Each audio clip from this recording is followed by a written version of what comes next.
Welcome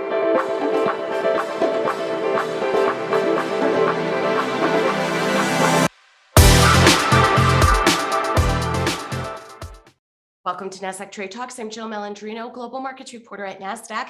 Joining me for this segment, we have Jeff Misenti, co-founder and CEO of the Publisher Desk, to discuss best practices when it comes to enterprise and personal cybersecurity. Jeff, it's great to have you with us. Welcome to Trade Talks. Thanks, Jill. Great to be here. All right, you got it. Let's start at the top here on a very high level. What are the most common types of attacks? Yeah, that really can be broken down into three different categories. So the most common that we're all hearing about is malware. Malware comes in a variety of different fashions and forms, but really it's just any software that's meant to do damage to your computer, network, or whatever client that you seem to be working on at any given time. From there, you're talking about viruses, and one of the things that we're hearing more and more about is ransomware. Same kind of concept, right? As a virus is meant to be inserted into your computer, client, even phone, in a way that it's going to either cause harm, look to kind of siphon information off of you, or pull different things. But again, similar to malware, it's looking to do damage to either your computer, your files, what have you. And then the last thing that we hear the most about, and it goes back to the emails that we've all seen, that we've gotten rich because we have a relative that's a king of a foreign entity and they're looking to take information, and that's phishing.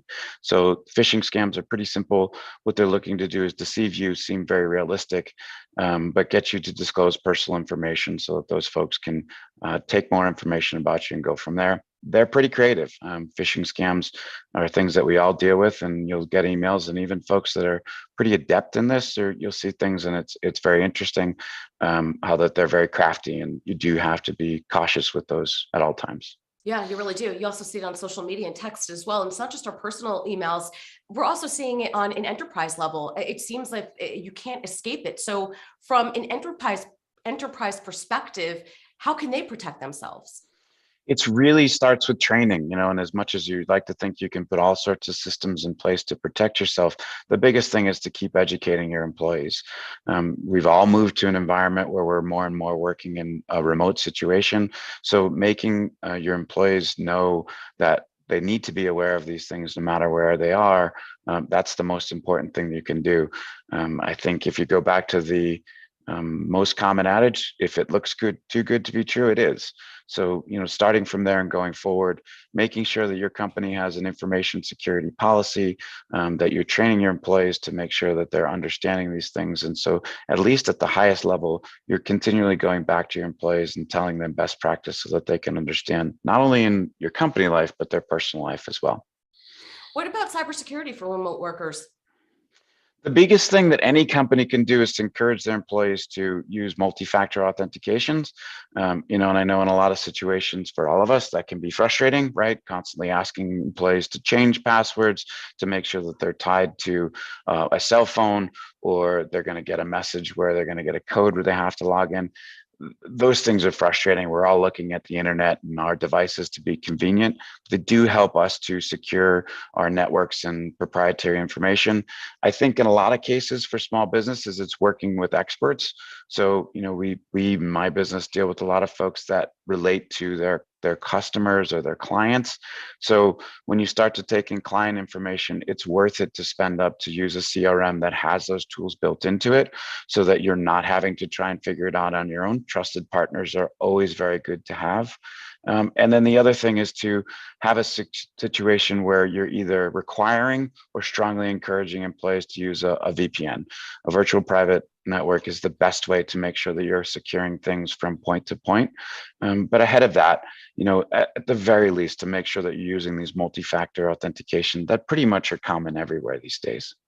So Jeff, when I log on, whether it's my work laptop or if I'm doing something for school, we'll sometimes get these notices.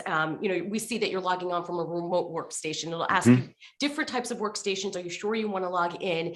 How do you ensure secure connections from anywhere? Does it come back to using a VPN, or are there other precautions we can take? Yeah, I mean, a VPN is definitely the best way to do it. I think that your employees are always going to look for convenience, so they're always kind of looking for a way to get around those things. So again, multi-factor authentication requiring it, that's not something someone can turn off from an enterprise level. So keeping that there, encouraging your employees to say that, look, everybody's going to work from a Starbucks, and that's really convenient.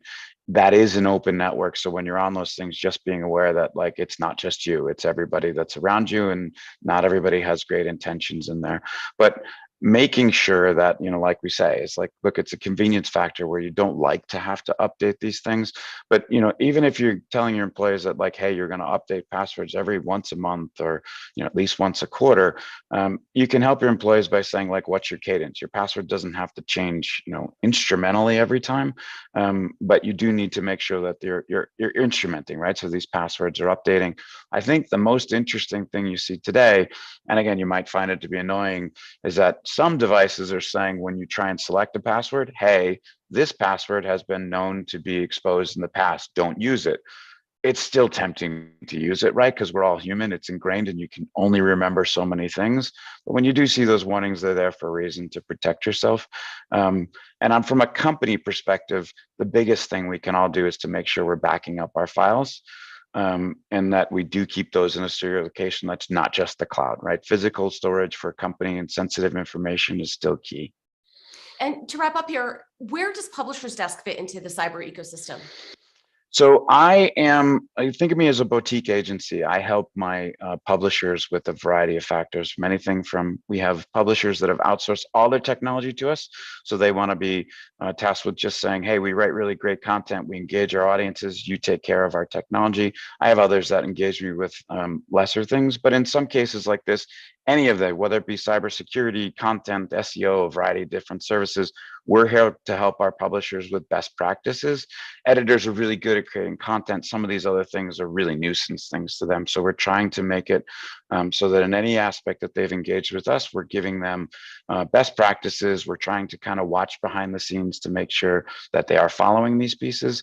And when needed, we do actively assist them with, I've had publishers that have come to me and said, hey, we've been hacked. What do we do? And again, we have to help them to triage and maintain or fix those situations. They stink, but they do happen to folks from time to time. So it's making sure you have folks like us that are versed in the situation that can help you pick things up as should they go wrong. All right, Jeff, we appreciate the insight. Thanks for joining us on Trade Talks. I'm Jill Malandrino, Global Markets Reporter at Nasdaq.